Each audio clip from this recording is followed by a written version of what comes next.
sort of what high school should look like to best position your students when it's time for them to apply to college. I think one of the things I do here at Flint Hill each time I meet with families is remind them that everything here is designed to prepare students for college, and not just for the applying and getting into part of college, but being prepared for the college level courses that they're going to encounter.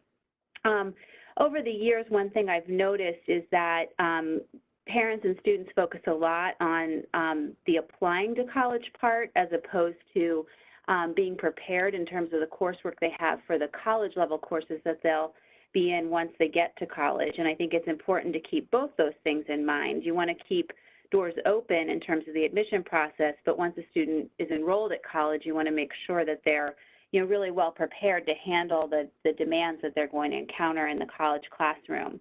And I think our students here at Flint Hill are lucky because everything that we do here is aligned to making sure that students are well prepared both to apply to college and once they get there. And, we hear often from our alumni when they return, just how well prepared they were for the classes that they find in college. I think, here at Flint Hill, we are a college preparatory school, so everything we do is geared towards college and preparing kids for it. Not all schools are structured the same way.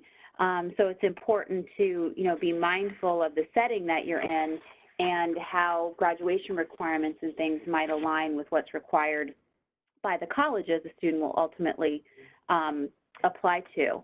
I think regardless of sort of whether you're thinking about the planning for college or just planning for high school, it's important to understand that there are things that students can do in terms of course selection that can be positive down the line, or things that can maybe hinder them a little bit or perhaps eliminate some choices for them. So my advice is always to keep as many doors open as possible so that students can really have great choices throughout their high school career and beyond. I think it's very important for students to take a full course load, but what that means can vary from school to school. Here, our students take 5 courses each semester at minimum. That's the requirement. Some do take more. It's not required or necessary to take more than the 5. I think it's very important in this day and age not to overload a student's schedule. That's something that I feel is happening, nationally. Students feel compelled to take more and more and more classes at higher levels of classes, beyond the college prep level because they feel like it's important once it comes time to apply to college. I think it's important to remember that while it's important to challenge oneself in terms of the courses that students take and perhaps the number that they take, that challenge shouldn't come at the expense of their achievement. And so students and parents really need to be thoughtful about, making sure that the student's academic load is balanced in a way that allows them to continue to be part of the community that they're part of, to continue doing things that they're interested in, and also to, be able to perform as well as they possibly can. I think, in today's media, there's a lot of hype about AP classes. They're essential, you must take them, and that, is translated for families into I have to take all honors and AP classes, and that's just, simply not true. And especially if a student can't handle a very heavy schedule like that to the point where maybe they're not ready academically in terms of maturity to handle that, or if it's keeping them from being able to perform at the best level that they're capable of, then that's something that's important to consider, because all the AP and honors courses in the world aren't going to offset performance that's not at the level that makes a student attractive from the college perspective. And so I think it's important to be mindful of that as you're planning. And many schools have parameters in place for placement into honors and AP courses. They might have limitations on how many a student may take. And, I think one thing families aren't always aware of is that colleges take into account the high school's restrictions or parameters. And so, being familiar with what your high school requires or limits can be very helpful as you're planning your the student's academic program.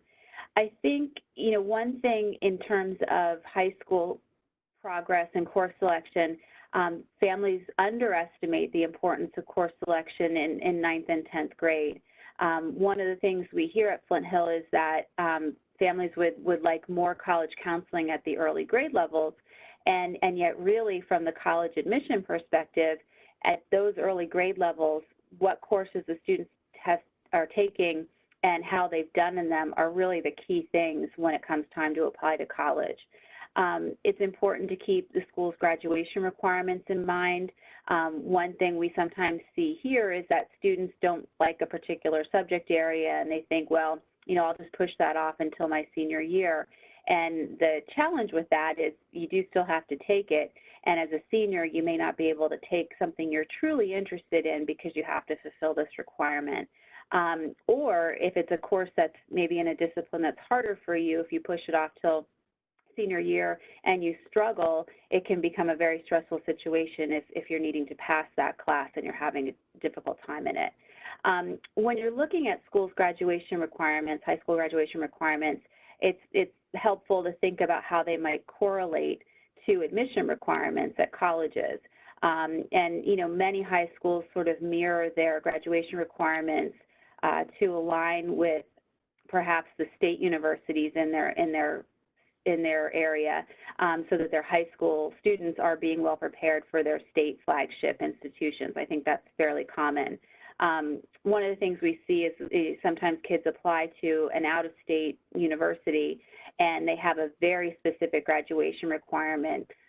They might have to take some kind of computer or technology class because in their state that's something that's required in the high school. So sometimes students may find when they come to graduate that maybe they don't have a specific requirement like that, or they haven't met that specific requirement. Many colleges, though, are open to students who are from out of state who might miss that. But typically, graduation requirements are designed to prepare students for college, particularly at schools like Flint Hill, and ours do. Ours mirror what most colleges expect, and they tend to exceed, actually, minimum expectations. So in terms of the typical admission requirements for college, I can't think of a school that doesn't require 4 credits of English. That's pretty standard. It's standard to graduate from high school. And so that you won't find much differentiation on. In terms of the other academic disciplines, they can vary to some degree. I would say on average, most require 3 credits of math, 3 credits of science, sometimes it's 2 credits of history, and typically 2 years of a foreign language. What I would share here, though, is that these are minimum requirements, and so students have to have these to even be kind of put in the pool to be considered for admission. If a school has minimum requirements, and particularly state schools that might have a state mandate for students to have certain credentials in order to be admitted, they might not be able to offer any wiggle room if a student, say, only takes 2 credits of math versus 3. The more selective a college is, however, the more important it probably is to exceed these minimum requirements. Especially one that I think is sometimes surprising to families is, very selective schools are looking for students to take more than just 2 years of the same foreign language. In order to be really competitive in the process, it's helpful to have at least 3 years and potentially 4. But every student is evaluated within the context of their own high school and their own experience. So college admissions people really do evaluate every transcript individually and carefully. In terms of some exceptions, some things that we've come across, the University of Georgia requires 4 years of science, and we have a pretty rigorous 3-year math sequence that includes biology, chemistry, and physics, and there are many schools that have a similar requirement, but some schools only require 2, and they maybe specify chemistry as the required component. And as a senior, if a student is interested in a school like the University of Georgia and they haven't taken at least 3 years of science so that they can add that 4th year as a senior, they're just not in contention for admission there. So I always encourage families to kind of look beyond the minimums. And these requirements are not always just restricted to the academic disciplines. The University of California system, which is one that's fairly popular within our community, and it's popular throughout the country, they have a full year of art requirement, and they prefer that students spend a full year in a class, so perhaps a year-long orchestra class or a year-long choir class, as opposed to 2 sequential classes, although those are okay. So a student could do Ceramics 1 and Ceramics 2 and meet the UC system requirement, but Dance 1 and Ceramics 1 wouldn't meet their requirement. So in some cases, you're sort of looking out, from a young age, having to try to meet these requirements. So again, it's important to kind of stay on sequence and on track, and when possible, exceed those minimum requirements so that you make yourself more competitive. It just keeps more options open, the more sequences that you've completed or moved fairly far through. We get a lot of questions about honors and AP classes or IB classes in other schools versus, quote, regular classes. And I think how you need to look at these differences between these classes depends on the type of school environment that you're in. Here at Flint Hill, we're a fully college preparatory program. 100% of our students go on to college. So all of our classes are designed to prepare students for college. So, here we have most students taking a mix of what you might call regular classes and honors and AP classes. And depending on what high school setting you're in, you need to ask what's typical there. And the high school counselor, the guidance counselor, they're called different things, can be helpful to you in understanding what colleges are expecting from students from your situation. Is it typical for students who are applying to college to be in all honors classes or AP classes? That's not the case here, but it might be in other places.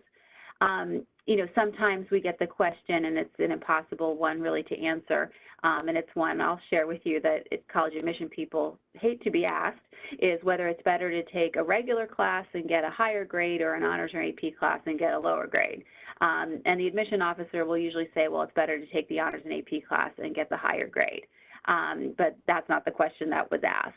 And admissions officers can't really give you a specific answer, and nor can I. You have to really look at your child's individual situation and what they can manage. And there are students here who can manage all honors and AP classes, and they do just fine. There are other students who really can't handle that level of intensity, and they're better off in mostly regular classes. And most of the time by senior year, our students are in a mix of regular and honors and AP classes, and it prepares them very well. So I would just encourage parents not to sort of rush ahead and try to force honors and AP classes if they're not really right for the student. And I think what can make this decision difficult is many schools like Flint Hill offer additional weighting in the GPA calculation for honors and AP classes. And so, we focus on that GPA, which we view as all important, and we see the opportunity to boost it a little bit by taking honors and AP classes. And so it can make it difficult to kind of look objectively at what the student's signing up for. And so I really encourage families to think about the big picture of what a schedule with honors and AP classes, or maybe all honors and AP classes, look like. What's that going to mean to the students out of class time? Are they going to be spending all their time doing homework? Can they manage the pace of the class? The class tends to require more independent learning, so students have to do things on their own. And, some kids just aren't necessarily at that point yet, even in 11th grade, and it may not happen until 12th grade. And sometimes it doesn't happen until after that. But I think it's important to understand the extra work that goes into an honors and AP class. And if you look at the cumulative impact of that, if there's more than one honors or AP class in the student schedule, what does that mean? Is it going to create extra stress for them? Do they have the time to do that? Will they limit their ability to be involved in other things that are important to them? Sometimes it can really have an effect on family time. It's not just the student who has a lot of extra work to do, but their schedule may keep them from their family participating in different things that are important to the overall family. So I think, you know, everybody needs to give a lot of thought to what the overall impact of those honors and AP classes are going to have. And I think it's important to realize, too, at college, the college level in terms of admission, at the very selective schools, once you get beyond the academic consideration of whether a student is qualified to attend the school, what becomes more important are the things they do outside of school. Once you kind of reach a certain academic threshold in the admission process, it often is what other things do you do that make you, that distinguish you from other candidates in terms of when admissions officers are deciding who to admit. I think one thing that it can be helpful in terms of course selection throughout high school is sticking a bit to the known. You know, colleges and students are all different. They're all looking for, you know, different things. But in order to keep the most options open, I think it can be beneficial to take a course of study each year that includes each of the 5 academic disciplines, and then maybe an extra class in an area of extra interest, such as the arts. Or here at Flint Hill, we have a thriving robotics program. And sometimes there are exceptions to that kind of suggestion in terms of our students who are interested in things like robotics and engineering. If they've been, you know, taking a lot of our computer science and robotics classes here and participating in some of the competitions that our kids do, sometimes that can offset at a university the fact that maybe they only, you know, completed 3 years of a language, whereas a student who was applying for biology, they might want to see 4 years of a language. But because of this specialized area of interest for the student who is interested in robotics, sometimes they can kind of accommodate and shift their thought process a little bit for something specialized like that. But that varies significantly from school to school. And so if you're trying to kind of create the safest path, you know, having each academic discipline represented in the student schedule each year is probably the safest way to go. In terms of what comes into play when an admissions decision is being made, the academic record is really the key thing. A student has to have the right courses and the right grades in order to really be a competitive applicant when it comes time to apply. And so you'll hear the term GPA used often, and I think we do that because it's sort of shorthand to give a general sense of how a student has performed. But when an admissions officer is reading an application, they're really studying the transcript, and they're looking beyond that GPA number. They're looking at the actual grades the students earned, the trends in any grades, and the specific courses that they've taken. You know, the bottom line for any admission decision is the student qualified to graduate from here? So if they come to my college, do they have the skills they need to complete the requirements that the college has to allow them to graduate? And so that's really important. Colleges also look at any trends in a student's grade. So there's some students who start off a little more slowly in 9th grade, and they pick up steam as they sort of develop confidence and learn academic skills, and their grades rise each year. Unfortunately, there are other students who hit sort of roadblocks and their grades might decline a little bit. And so college admissions people are really looking for those trends, and sometimes grades can decline for reasons, and they look for those and understand those, but sometimes they also just decline because the student isn't prepared for what they're taking, and so they try to discern all that from their review. Test scores are also important in terms of the academic record, but a growing number of colleges and universities are no longer requiring students to submit test scores, so it's not always a factor for every decision. As I mentioned earlier, beyond sort of meeting the academic requirements to be considered qualified for admission, admissions officers are looking beyond the academic record to how the student's involved in their community. You know, are they invested in the school where they go, the area where they live? You know, are they talented in certain areas? Is it, you know, an especially strong talent that, you know, might be able to really contribute in a positive way to the school community?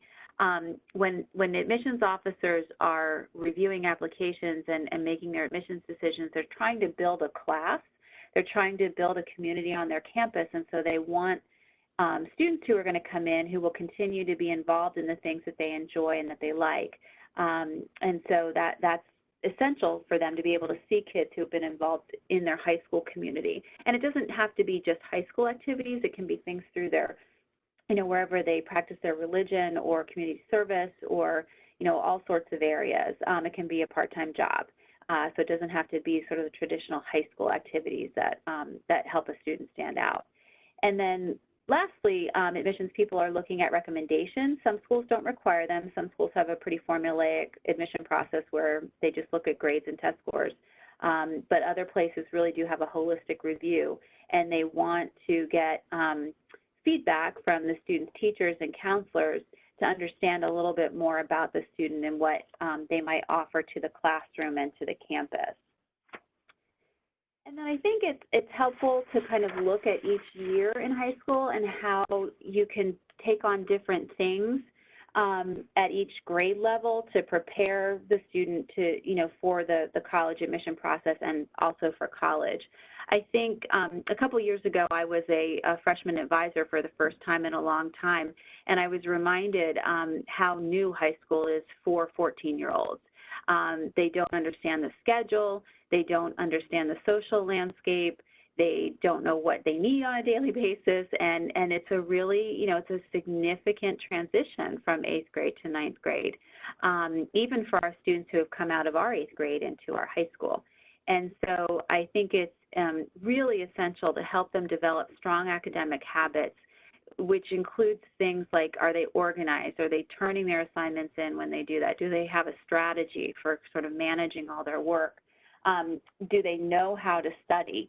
Some kids, they're bright enough and they don't really need to put in a lot of hard work to, excel at the lower grade levels. But when they get to high school and these higher levels of activity are required, critical thinking and analysis and things that they maybe haven't had to do as much of in middle school becomes, more important in high school. So, learning how to manage those things is really important. As difficult as it can be, if there is an area where a student is struggling, addressing that right when you notice the challenge is going to be very beneficial to them down the line. If you notice that there's holes anywhere in their understanding of things, helping them figure out how to fill those holes is important. I think one of the things that is most beneficial to learn early on is how to be a good self-advocate. Our classrooms here at Flint Hill are very interactive. They're small. There's a lot of interaction between students and teachers, and some kids are great about sort of playing off of that relationship and learning how to use the resources that they have available to them in their teachers. And other kids are kind of afraid of that. They're afraid to show that they need help. And so I think the earlier a student can ask for help when it's needed, I think the better.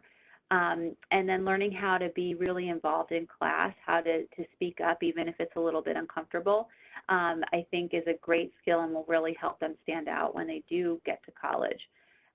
So I think 9th grade is a really hard year academically for students. They have a lot going on in that transition to high school, but it is also important for them to have things outside of school that they enjoy, and things that they can connect with beyond the academics. And so hopefully they have time to do that. If there are things that they've been involved with from when they were younger, to continue with those, that's great. If there's things that they have been waiting to get to high school to try, some things that they just didn't have access to before, I think it's great for them to test those out as well. I think in 10th grade, it can be a time to sort of consider the overall rigor of the students' classes and see if it's a time to add some additional rigor to it, whether it's honors or AP classes or additional courses. I think when you start adding those classes at the higher level, it's important to take them in areas of strength and interest, because as things get harder, if you're interested in it or you're good at it, it will make it a little bit easier to manage. And I really have seen in recent years an increase in students overloading and just taking on too much. And I think caution is a beneficial perspective in terms of the course selection and making sure that the student doesn't take more than they can handle and do their best in. 10th grade is a great time if they haven't been involved in things outside of class to start that, so that they can have some consistency in their involvement between 10th grade and 12th grade. And if they are involved in things as 10th grade, chances are they can start taking on some leadership roles in 11th and maybe even higher levels of leadership as a senior. Every school is different in terms of when they offer honors and AP classes to what grade levels. Here at Flint Hill, junior year is typically the year that AP courses begin to be available. There's some exceptions, but that's when most kids start thinking about them. And it can be exciting, especially if a student's done really well in their classes in 9th and 10th grade. But again, I just encourage, caution in terms of not overloading and to be very mindful of stress level. Junior year has always been, I think, viewed as the key year in terms of applying to college. And so there's that stress that you can't really quantify. And if you can make the overall course load more manageable, I think it helps deal with just the challenges of junior year. Junior year is an important year to make sure kids have good connections with teachers, because they'll need to be asking those teachers for recommendations for the college process. I mean, that's obviously not the only reason, but we want kids to be able to feel like they have a couple teachers at least that they can go to and say, hey, I'm applying to these colleges. Do you think you can support me with a recommendation? And those recommendations are easier when the student has a good relationship with the student.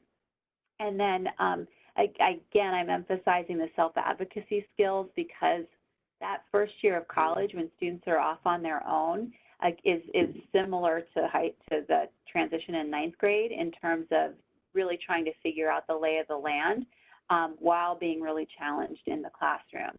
And so being able to ask for help if it's needed, being resourceful, being able to figure out how to navigate a new situation without their parents is going to be really very, very beneficial for them.